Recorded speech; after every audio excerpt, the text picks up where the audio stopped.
LasVegasDiscount.net's the best there is. Save up to 50% on your next Vegas trip. And travel, rental, shows, and tours. Find the deals you're looking for. LasVegasDiscount.net. LasVegasDiscount.net. If you're going to Vegas for deals that are the best, visit LasVegasDiscount.net. Are you a real estate agent, realtor, investor, or are you in the real estate business and you need new listings and deals? We have a solution for you, and that solution has guaranteed results. How much would you pay to get face-to-face with a homeowner that wants to sell their home? What if you also got their email address and daytime phone number? And what if this homeowner also scheduled you to come to their door at a set time to meet with you? Sound too good to be true? It isn't. And it is 100% guaranteed for you to meet face-to-face with a real homeowner who really needs to sell their home. Not only will you get this remarkable contact system and its 100% guarantee, at no additional charge, you will get weekly coaching, documents, and training on how to get that homeowner and convert them into a new listing. When you purchase, you'll also get a one-on-one walkthrough so that you can start using the system today. Visit www.thelistingmonster.com. That's www.thelistingmonster.com. Or call Diana Ortiz at 213-706-0040. Stop wasting time the old way. Use a monster and get actual results today.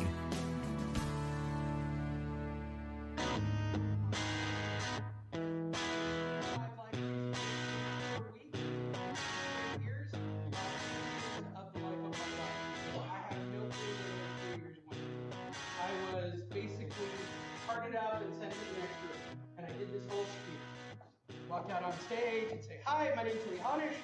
I'm the former head loss mitigator for IndyMac Bank's HELOC division, and I'm not wired like the rest of you." I'm still not wired like the rest of you. I've been doing this since '88. I cannot believe that I have to sell pre-foreclosure as a topic. It's shocking to me that I have to sell it. We were talking about this before we started, so those of you that were late, you missed out. I did a kind of meet and greet and warm up. And I said during that time that at any given point in the United States, there are about 100 to 200,000, give or take, expired leads at any given point in the United States. That's because they don't stay around that long. Why? Because over the course of the next X amount of days, 10 real estate agents per day are going to basically harass that expired lead until they pull it off the market, get it off the MLS, change their address, change their phone number, do something to get away from the 7 a.m. phone calls that they are going to start getting. And I know I'm saying that on a live feed, and I know that I'm saying that as a recording, but I'm going to be brutally honest. I think it sucks. I think it sucks that it's taught that way. Forgive my French. And I know for a fact it's taught that way. And here is exactly the statement that it is taught by. If you don't, somebody else will. We have a horrible reputation. Our reputation, in fact, in real estate is so bad that now we have Purple Brick and Redfin and Rex and whatever else is going to come down the pipe. Why should I pay you 6%? Why? I'm just being perfectly honest. My sales pitch here today is simply this: work pre-foreclosure. Go back. If you were an REO person, just think of it pre-REO. I mean, it's better terminology if you prefer that. It's the same lunacy of people. They are people who do not pay, who believe that in an alternative universe, they are allowed to keep their house. In 2007, I went and taught people how to do short sales. It was possibly the single most rewarding thing I ever did in my entire life. I taught a lot of people the right way to do short sales, based on my knowledge of how I did everything crappy to turn down a short sale. And it spawned a lot of people, it spawned a lot of programs, it spawned a lot of letters, it spawned a lot of organizations, and I'm happy about all of it now. Maybe at the time I was not so happy about all that stuff and saw them as duplicators. Doesn't matter. For whatever reason, in 2010, we stopped doing short sales at the height of the market. People in 2010 with a straight face said short sales were over. I have on videotape from Realty Track in Florida. It's about 2010 or 2011. I have Darren Blomquist, if he's watching, no offense, saying that it was over. Was over. It was over. If you look at the spike available at Honish.com, if you want to write that down, there is a live feed of the actual delinquency rate. Based on my numbers, we were nowhere near done in 2010. Now, if you want to say that today we have less, yes, we're almost back to the average. The average historically, since about 1988, depending on which spike you're talking about, we average about 2% delinquency at any given point. We are currently at, depending on whose report you read, between 3.5% and 4%, or 354,000 leads in the United States. I can tell you this. You can go online right now and find, what did I say earlier? I think it's somewhere between 20 and 30 delinquencies in Beverly Hills right now. You can find 20 to 30 properties in Beverly Hills right now that are in the name of a bank. And as I said when we started, if you had gotten all 30 of those listings in Beverly Hills this year that turned into REOs that are now going through auction.com or off to a third party, you could retire. Because I'm sure they're averaging $5 billion per sale. I'm sure. I don't know what the median price is. I'm just taking a wild guess that it's going to be between $3 and $5 billion. But we don't, because they're too hard, too difficult. Well, I'm here to try to change that today.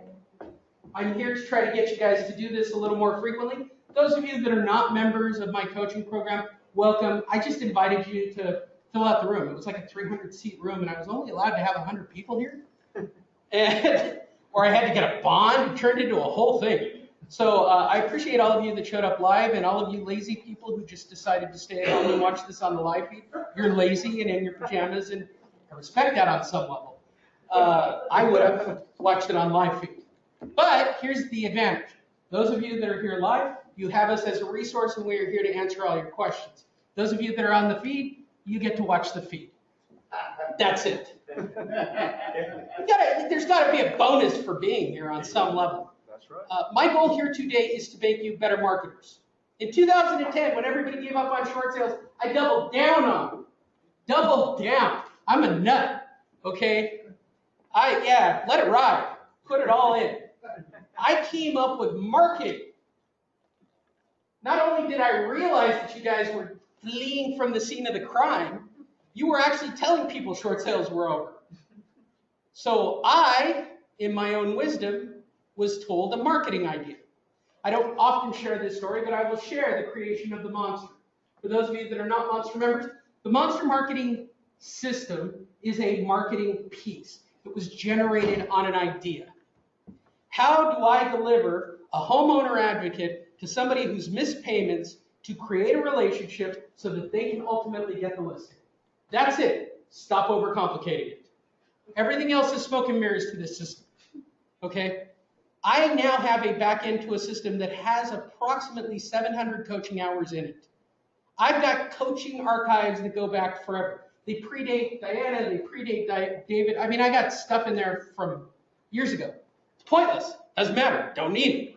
What matters is what's happening today. Real estate agents don't like delinquent people. Good for you. Let them go chase expireds.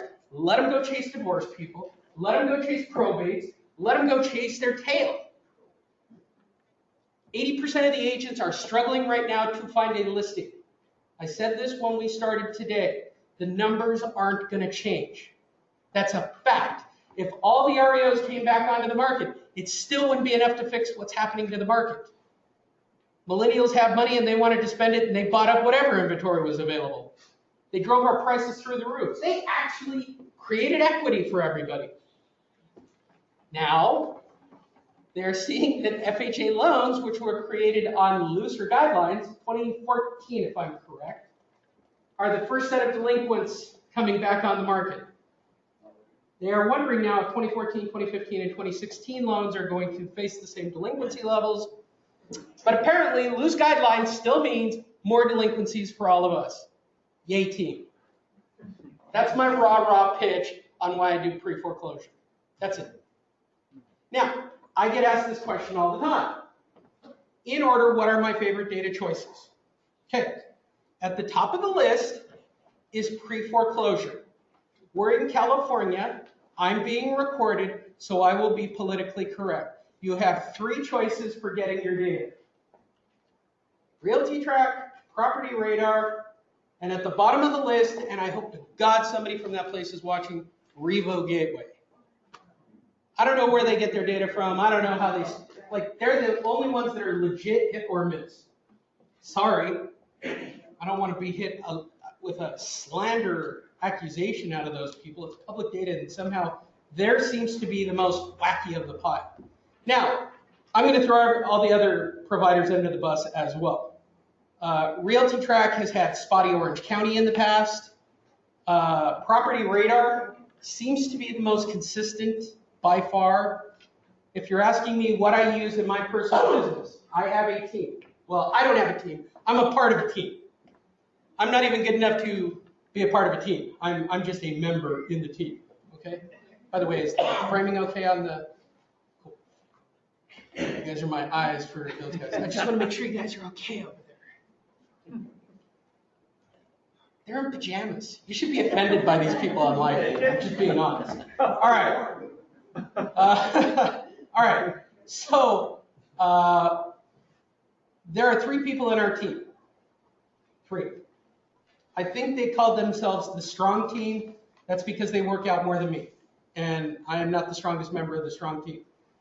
It is my brother-in-law and it is my fiance. I call him my brother-in-law because he's big enough and strong enough that if that's what he wants to be called, he can be called that. And that's what he wants to be called. It's easier for him. He will be here later today. In theory, he should be on time, but I'm not holding my breath. He's 20-something. What? I get what I get. Diana is in charge. She is in the same position that David's in. When David comes up here and when Diana talks to you, they are people who have people go out and do all the grunt work that you're going to have to do. I don't know any way around it. If you're a single person, there's no way around it. Okay? You got to slap a tag. You got to go on the first appointment. You got to get a warm fuzzy and get to the big appointment, which is appointment number 2. Appointment number 2 is the game. Appointment number 1 is the meet and greet. Okay? My job, apparently, is to drive the car and to slap tags on properties. I have been sent all the way back to what I created. As I said before, I created this in 2010. It was an idea, and I'll share with you how it was given to me. Somebody told me that they were using delivery tags and going on blind deliveries. And I thought, are you out of your mind, and how long do you intend to keep your real estate license? Because that's crazy. And as I was driving home, based on what this guy was actually using, and he was using a legit teardown of a UPS looking call tag, which was even more backcraft crazy at the time. I thought to myself, all right, how do I do this? So the very first version of the monster, most people don't know this historically, was an 8.5 by 11 delivery label that you physically taped. It was this big. It was this big. And you taped it up to the front of the door. Huge. It was enormous. Worked, and the call would go directly to your cell phone. What did I discover was wrong with that? I tried to qualify the callers. So came the call center. And somebody gave me the recommendation. No delivery label. It looks like an 8.5 by 11 page of paper. So the very first version, version 1 of the monster, was a brown and yellow. Yes, I will say it kind of looked UPS-ish. Delivery label.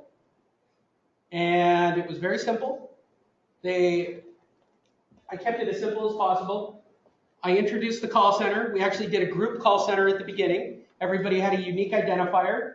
That's why we now do individual call centers, because of the fiasco. I'm giving you guys the whole history. For all the members in here going, why do we have individual? That's why you have individuals.